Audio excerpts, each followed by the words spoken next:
Ever feel like you're rolling the dice with life? Making choices, weighing what you might win or lose. It's true. So many decisions, big and small. Well, today we're going all in on a bet with the highest stakes imaginable. This is a big one. We're talking about Pascal's wager. Classic philosophical puzzle. It's been sparking debates for centuries. Right, and get this, it's not about proving if there is a God, but whether believing is the smartest move you could make, just on the odds.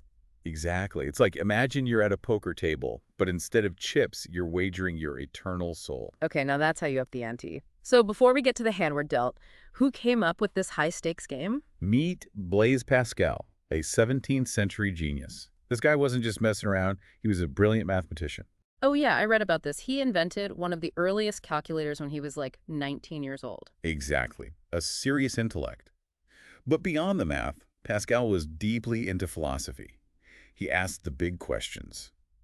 Does God exist? What does it mean to have faith? And that brings us to his famous wager. It's like he looked at the ultimate unknown and said, all right, let's analyze this like a probability problem. Exactly. He wasn't trying to remove the mystery entirely, but to figure out if you had to bet, which way would logic point you? So it's like we're already sitting at the cosmic card table whether we like it or not. That was Pascal's point, not choosing as a choice. Just by living, we're already in the game. Okay, so no pressure or anything. Yeah. But walk us through this wager. How does it actually break down? Like, what are the options on the table? So picture it like this. 4 possible scenarios, each with different outcomes. Okay, I'm visualizing. Hit me with scenario 1. All right, so you believe in God, right? And it turns out, boom, he's real.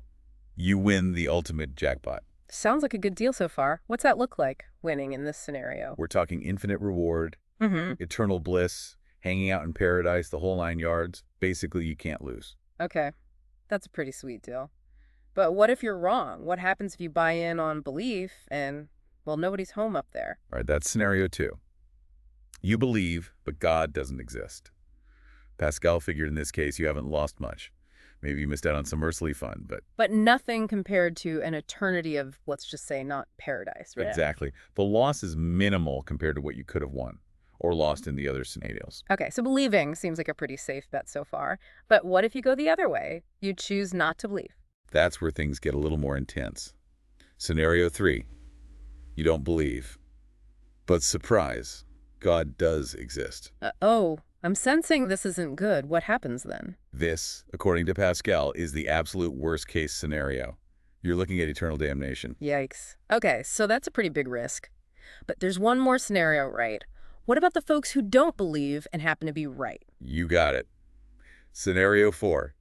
You live your life, no belief, and when it's all said and done, no God. You were right all along. So the atheists are doing a victory lap at this point. Sure, but what did they really gain? They had their time on Earth, maybe enjoyed themselves. But in the grand scheme of eternity. It's a pretty small win. Fleeting, even. So Pascal's saying, why even risk it? If you have a chance at infinite bliss, even a small chance, wouldn't you take it? That's the heart of his wager.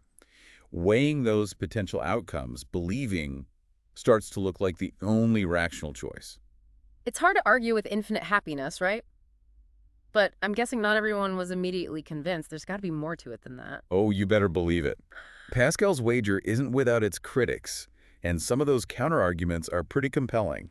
I mean, it sounds a bit too easy, doesn't it? Just choose to believe and you automatically win the afterlife lottery. What about all the other, Right. Like, what if you put your chips on the wrong deity? Exactly. It's not like there's a shortage of gods out there. We've got ancient pantheons, modern religions, each with their own whole deal.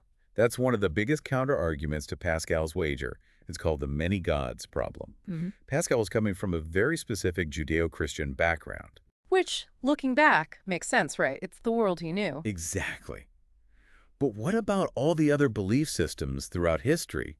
Suddenly this wager gets a lot more complicated, like trying to pick the winning lottery number out of, I don't even know. Billions. Right, and even within one religion, you've got different denominations, interpretations, all kinds of variations. So how do you know you're even playing the right game, let alone making the right bet? It's a huge question, one that Pascal kind of glosses over. He assumes everyone's working with the same God, which is a big assumption. Okay, but let's say, for argument's sake, you do pick a god and figure, all right, Pascal's probably got a point.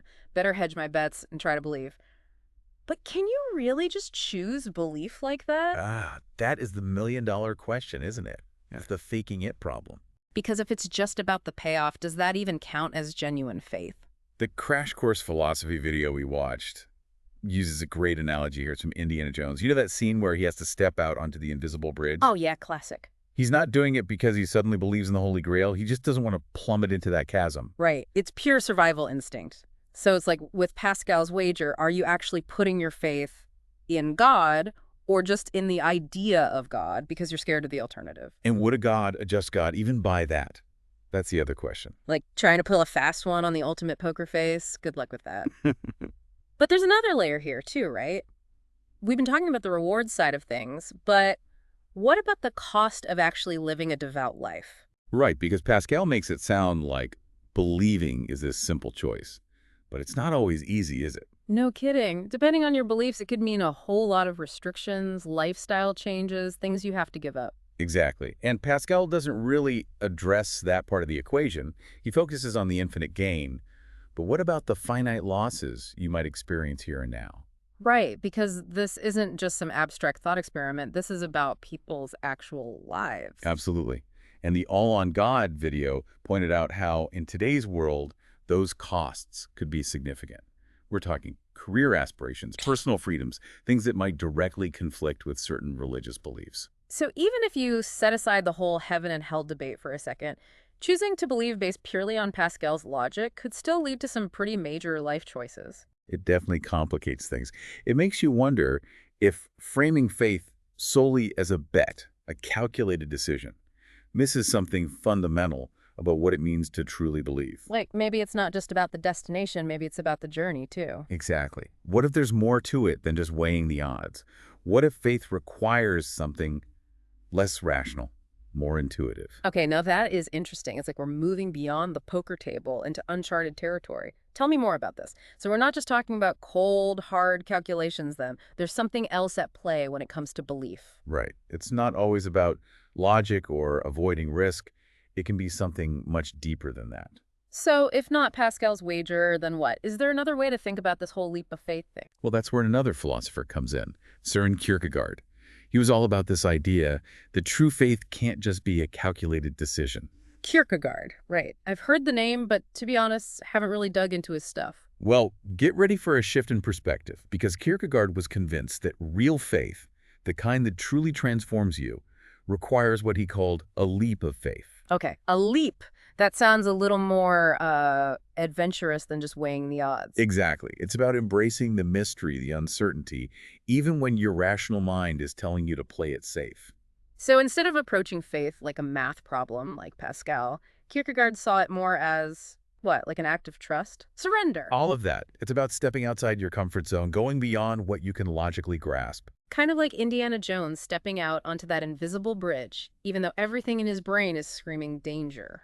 Perfect example. It's Yeah. about taking that chance, trusting in something beyond what you can see or prove. It makes you wonder, are there times in our own lives when we do something similar, where logic just doesn't cut it and we have to rely on something else, something, I don't know, deeper? All the time, right? Think about those big life decisions. Mm. Falling in love, choosing a path, maybe even something as simple as trusting a friend. You're not just crunching numbers, you're going with your gut, with your heart. Exactly. And that's what makes this conversation so fascinating.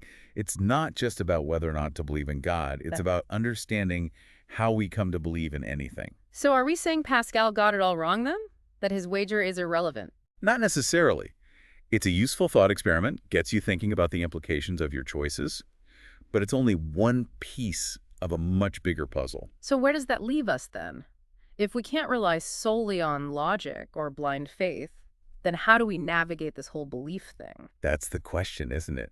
And it's something we all have to grapple with in our own way. There's no easy answer, no one-size-fits-all approach. It's like we're all on our own individual journeys of belief, figuring it out as we go. And that's the beauty of it. We get to explore, to question, to weigh the evidence, and ultimately decide for ourselves what we find convincing. No pressure, right? Just the fate of our eternal souls hanging in the balance.